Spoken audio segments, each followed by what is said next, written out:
I think sometimes we find more challenges at the global level than we do at the local level in terms of interfaith collaboration. Sometimes at the global level, especially some of the big agencies that are faith-related, feel a certain kind of competition with each other for support or for getting noticed at the global level.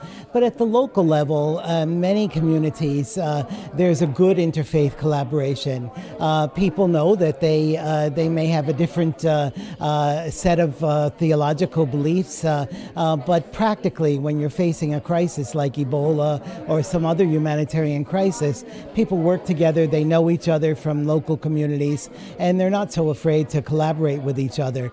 And I think that was very much the situation of Ebola.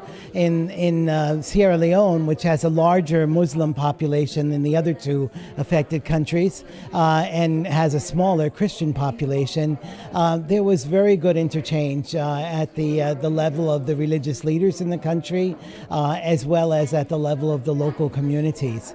At the international level, then at times we need to learn how to understand the approaches of other faith communities and find the common ground that we have, and especially again in the situation of humanitarian situations, our common ground is the person and being able to promote and defend and protect life so that people could continue to live. I think the other thing is that a lot of times it's outside organizations, governments, international agencies like the UN, who are always afraid that faith communities use their aid to proselytize. And certainly in the case of the Catholic Church, it's very clearly understood that we do not proselytize with our aid. We help all people, no matter what their faith might be. And especially Pope Benedict XVI in his first encyclical, Deus Caritas Est, made very, very clear that our charitable work should never be tied to proselytizing. But sometimes governments don't understand that, and they suspect faith communities of doing this.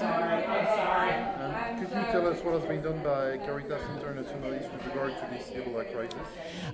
Caritas Internationalis responded very, very early. We launched our first emergency appeal for Caritas Guinea shortly after the situation of Ebola was identified in the country. And as an international confederation of 165 national member organizations, we promote solidarity. So many of the Caritases throughout the world donated support, donated technical expertise, equipment to those three affected countries. In all, we've had 5 emergency appeals for the Caritases in all 3 countries, and we've raised more than 3 million euros that have been distributed in those countries now. And also then there was much bilateral support where Caritas in Europe or North America or Australia directly gave more support to the affected countries. Thank you very much, Msgr. Thank you. Thank you very much. Great. Good to see you.